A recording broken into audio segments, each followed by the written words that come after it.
I'm David Hazard, and I am the founding director of Ascent, a program that develops and launches new authors. I'm here today in the Adirondack Mountains at the home of Jeanne Selander Miller, and I am here to talk with her about her new book, A Breath Away. Jeanne, I'm glad to be here with you today. Thank you, David. Nice to have you with me. Jeanne, your book is getting amazing reviews from its first readers. I've read the reviews, people are saying this book made me laugh, it made me cry, and I know that it's a very powerful story of how your husband was diagnosed with a terminal illness shortly after you were married, had two very young children, and Fred was given 3 months to live, but the story is about how he actually lived for 8 years. Fred, to me, had the most amazing spirit and the most amazing attitude, and when he was diagnosed, he had an incredible response. What was that response? Well, I was devastated, absolutely devastated, but he was never one of these people who said, why me? If it could happen to anyone, it could happen to all of us. And the real response was that he told me, point blank, don't mourn me while I'm here. And so, trying to follow his wishes, we learned to live every day as the beautiful gift that it was. Jeanne, there is so much fine detail in your writing. You were able to go back in your mind and in your memory, quite a number of years, and pull up extraordinary detail of what was happening at that time. How were you able to do that? Well, I think part of that is just being present in the moment, and I worked on not giving away my days to fear and worry, and by being present with Fred, the memories are solid with me. I can remember lots of things as if they happened only moments ago. And I think that happens when you're present. Yes. And in that experience, you've touched on a very important point, that you were in what could have been very fear-inducing circumstances. And yet, how were you able to handle it? If you can take us back to a moment when you actually felt fear, what would you do? It would creep in on me. There were times where absolutely I was afraid, and I dealt with it different ways. Usually I would go in my car and go for a drive, and when no one was around, I would cry. When Fred was in the hospital, I prayed a lot. I prayed the rosary. I talked to Mary, Mother Mary, as if she was sitting in the seat next to me. I bargained, I negotiated with God. I did what everybody else does. And then I put it away. I put it away because my real feeling was, if Fred can deal with this, then I will too. And I remember the words of my grandmother coming back to me time and again, where she told me that the best times of her life were when her children were in her home. And I made a very conscious decision. I wasn't going to give, if this is as good as it's going to get, I'm not giving away these days. These belong to me. That, I think that's got to be one of the most important points, is it? To the ability to make a conscious decision, a choice between two things. Love and fear. Love and fear. Love and fear. Wow. What a powerful choice. How did you see that change you? What did you experience in yourself when you, that's like, in a way, it's like flipping a spiritual switch from fear has an energy, love has an energy. What did you see happening in you, and how did that change your home? I have two healthy, well-adjusted children they're not children anymore, they're adults now. And they live their lives like that. So there must have been something going on in our home, because they're in a good place, really good place. And it helped me connect with other people. You know, there's times in your life when you need other people, and there are times when it's difficult for other people to be with you. And I think by living our lives in a place where we were joyful and we were happy, even during adversity, it drew other people's positive energy to us. And there was a lot of laughter. I mean, I think people, when they read my book, they're surprised because they think it's just going to be this down and dark kind of book, and it isn't. There was lots of laughter.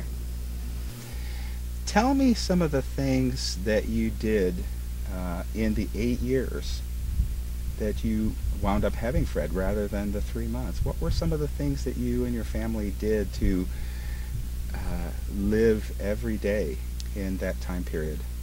Well, a lot of it depended upon how Fred was feeling. But so sometimes we were focused around our home and around our children that were growing. You know, we made dinner time was sacrosanct. Everyone was there, and we always, you know, felt blessed to be able to have dinner together. We did a lot of traveling, although Fred couldn't travel far when he was. Well, we did this thing that we called mystery trips, where we'd pack the kids up in the car and either go camping or go skiing. You know, just we couldn't travel outside of the country because he always needed to be close to a major medical center, but that didn't mean we couldn't be 3 or 4 hours away. So we you know, really explored our own community and looked for some of the hidden gems that were right in our backyard. Mm-hmm. This story is fascinating. It's riveting.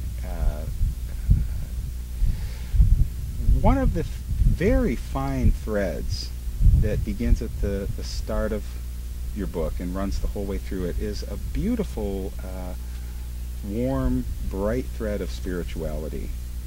Because besides learning how to cope and deal every day with the pragmatics of someone with a serious illness, you learned and grew quite a bit in spirit.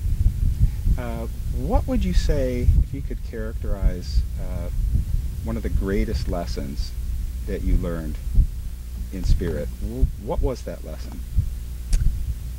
That is not to worry about the future, because you don't know what it's going to bring. There were all kinds of people who were predicting doom and gloom, and we could have given in to that, but we chose not to. And there are other people who live their life with regret, you know, wishing I had done this and wishing I had done that, but those moments are past. So probably the biggest lesson I learned was to live in the moment, and to appreciate the miraculous beauty of the day. And we did that, and as we began to string together one beautiful moment after another, one beautiful day after another, beautiful week, beautiful month, beautiful year, and end up we had an amazing 8 years together. Interesting to string together a beautiful moment into a beautiful day, into a beautiful week. What an incredible lesson to learn out of such a difficult period. Give me some. I'm interested to know some of those. What some of those beautiful moments and experiences were, where you were present to the moment rather than worrying about the past or the future. Well, some of it's just sort of trying to see the humor in the situation. I mean, there's a place that I talk about in the book where they're putting a central line into Fred so that they can give him his chemotherapy, they can draw blood from him, and his platelet count was really low, and he was, you know, doctor thought he was going to check out, and, you know, that he might not even survive to even get the first dose of chemo because he was so ill at the time. But Fred was cracking jokes with the doctor and, you know, telling him that he had all kinds of confidence in him and he had no intention of checking out today, and the doctor's, you know, sweating and using all kinds of profanity in the operating room because he's so worried. But Fred was conscious through the whole thing, and he's talking the guy through it. And he's like, look, I'm not worried. You don't need to worry. And in the end, the doctor came out to the surgical recovery room and, you know, shook my hand and told me what an amazing guy that Fred was. So, you know, there's stuff like that happened, and it happened on an ongoing basis. Fred had a, which is another reason I had to write the book, is that he touched so many people's lives that I felt like I just couldn't let his story pass with him. I felt that I learned so much from the way that he handled adversity, that I felt the real need to share that. Well, Fred certainly has an incandescent spirit on paper. I mean, you feel this vibrant, alive guy who's just on fire with life. But quiet a demeanor as you have a little bit of a spark in you as well, because I recall a place in the book where things were not going well at a hospital, and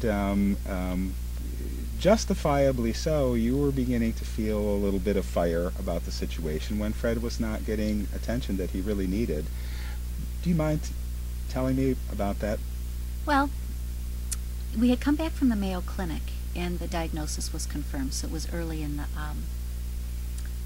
the illness. And Fred had been able to walk when we left, and had to come back in a wheelchair because the disease was attacking his spinal column, and his spinal column was basically collapsing. The bones were collapsing. So instead of going home when we got picked up from the airport, we went from the Mayo Clinic to the emergency room, and Fred was supposed to have been admitted directly, but there was some sort of snafu, as happens in hospitals, and he was sitting around, and he was really not in a good place at that point in time. And one of the medical students came in and introduced himself as Dr. So-and-so. And I'm a nurse by background. I'm looking and thinking, you were Dr. Nobody, you know.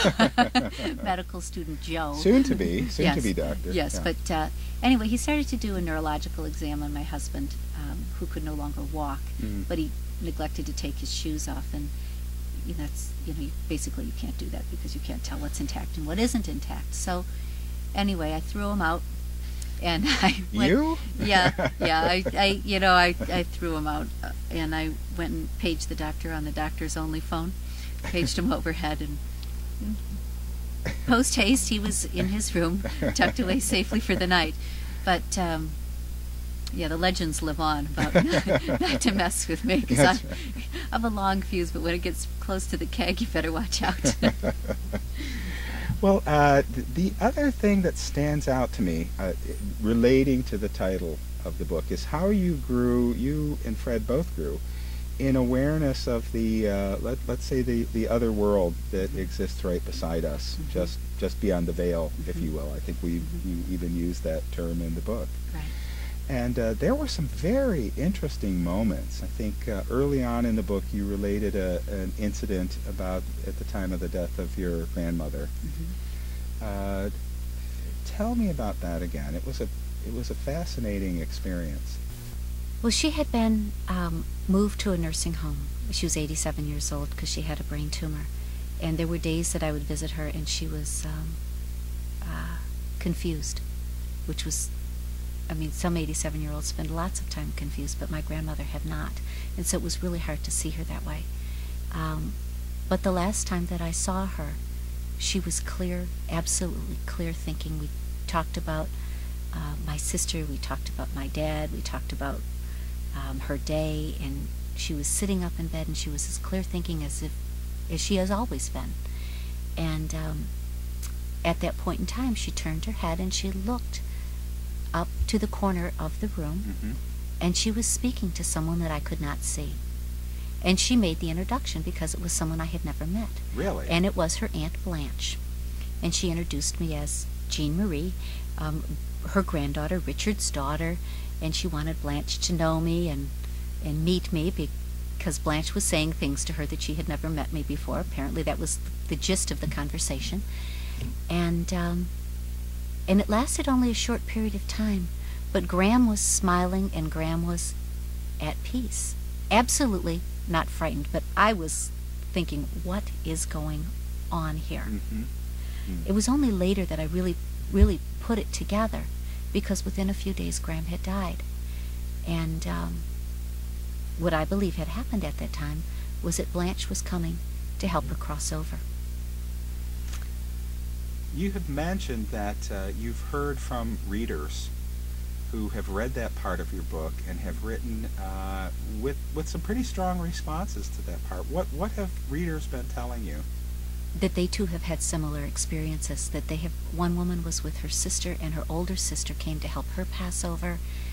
I mean, multiple times people have told me that they've been with someone when they were passing, and someone from the other side came to help them pass over.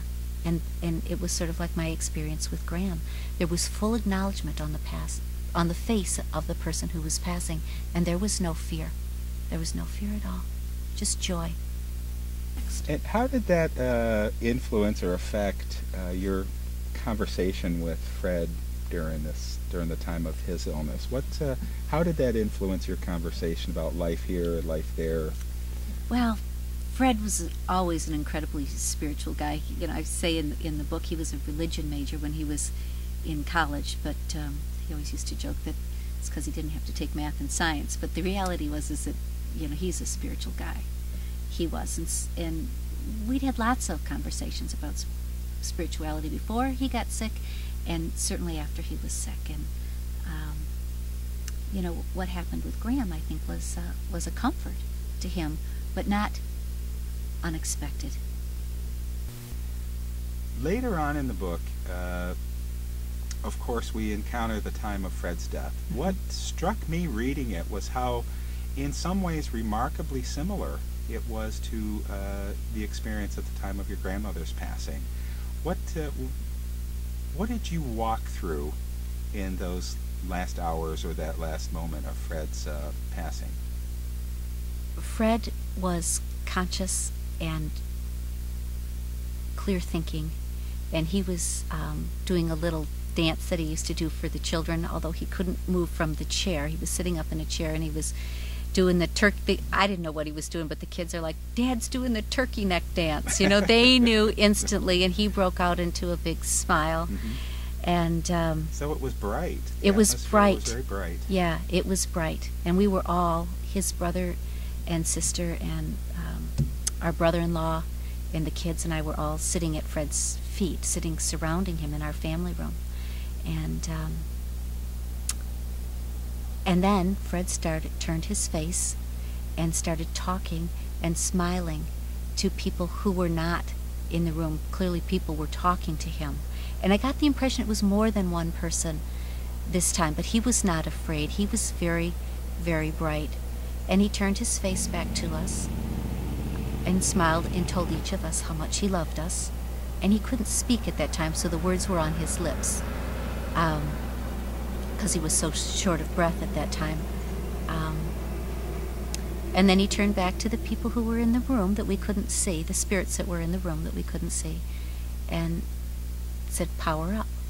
Power up. Power up." And then he passed into a coma, and within a few hours he was gone. And you were with him. What did you sense in the room? What did you sense about the room while you were there? I sensed that there were spirits in the room with us. Mm-hmm. I think there's this big fallacy that people have, and it gets said over and over again. You come into this world alone and you go out of the world alone. It's not true. There are people waiting for us on the other side. Those that we have loved and who have loved us. I think that's the message of hope, is don't be afraid. Because there's this thing about eternity, right? So if eternity is people think eternity is what happens after you leave this world. But if it's just a transition from one world to the next, we're living in eternity right now. So relax and enjoy yourself. It's beautiful. That's my message.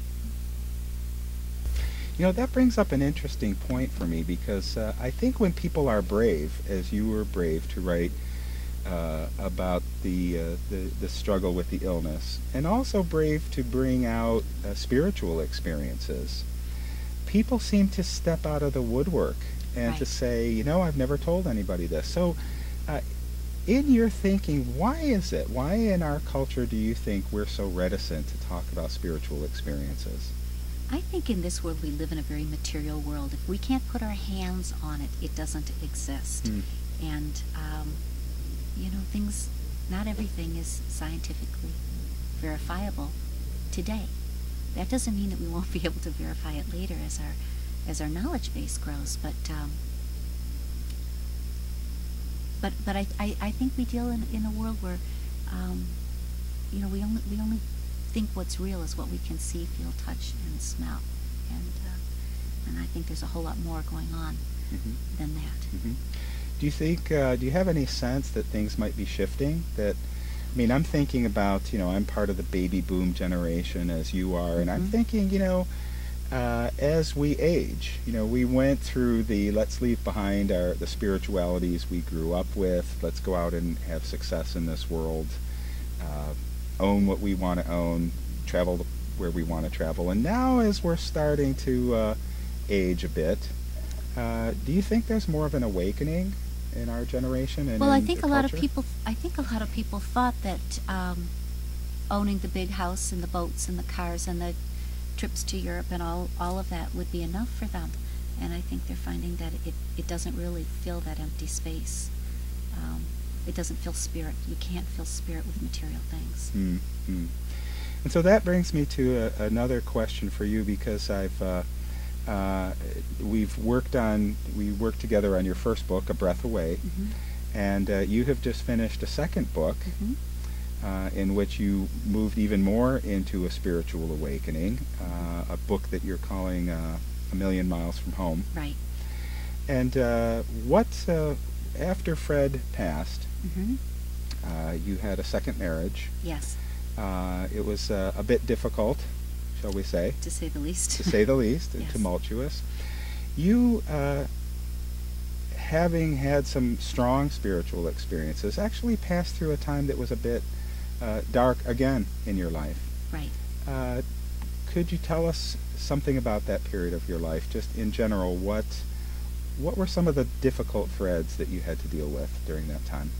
I was going through a period of grief and loss, and I was struggling, really struggling. I had, my children were growing up, moving into their teenage years, and teenagers can be difficult. And I lost my way. I really lost my way. I stopped listening to my heart. I stopped listening to my spirit, and I made some mistakes, some big mistakes, and it cost me dearly. But you know, mistakes can be rectified, and I'm in a good place right now. But the second book is about a dark tunnel that I went in and found my way out of.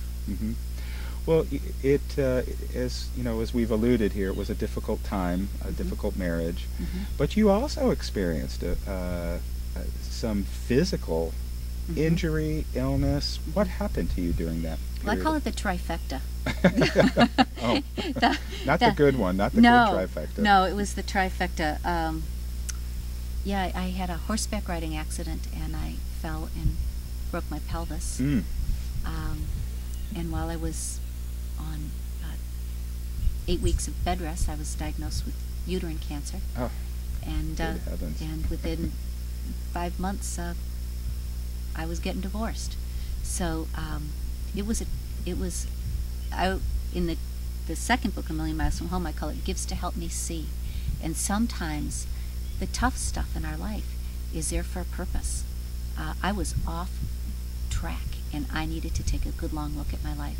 And the uterine cancer and the really desperately horrific fall from that horse gave me the time and space to see things clearly. What did you mentioned just a moment ago, seeing that you were off course. What else did you see about yourself in your life during that time?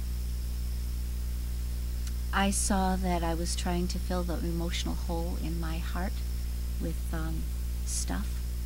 Bought a big-ass house that all I ended up doing was cleaning and moving things around, and it was not enjoyable. It didn't fill my sense of loneliness and my sense of longing. I wasn't listening to my heart. I mean, the title A Million Miles from Home really relates to home being a spiritual home, a place where you feel like you are the person you're supposed to be. And I lost my way. And how did you begin to find your way back? Well, it was about forgiveness and learning to forgive myself first for a mistake that I had made, and learning to forgive my ex-husband for his role in that, and trying to come to a place of healing where I could be myself again. Mm-hmm. I liked there was a part in the book where you began to take up painting. I did. You began to pay attention to your body, to what you were eating, taking care of yourself. Can you tell us what's your formula for taking care of yourself today? How do you focus on your life, making your life healthy and make it count? Now I try to journal, write.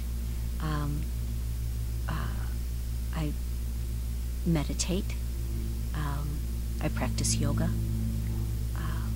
When I'm with people, I mean, there's lots of little things that people can do to remember they're present. The reading that I do helps me with that, but also every time I look at a clock, I take a moment to be grateful for this particular moment. When I walk through doorways, again, it's sort of like passing from one spot to the next, and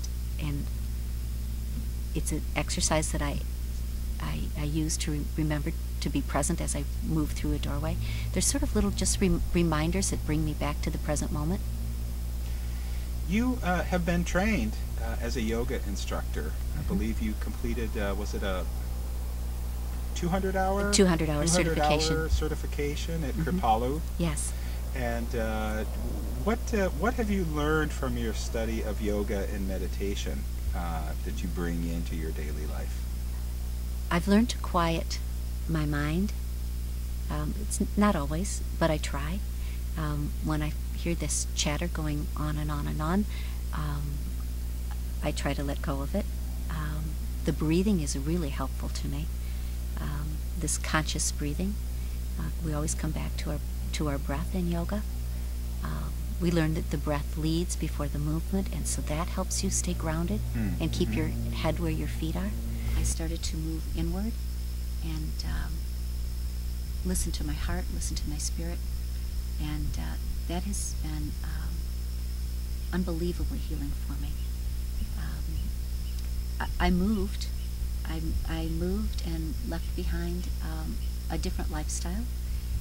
Moved up here to the Adirondacks, where I live with my sister, who is my dearest long-term friend. I love her dearly, and she has been unbelievably open and welcoming to me.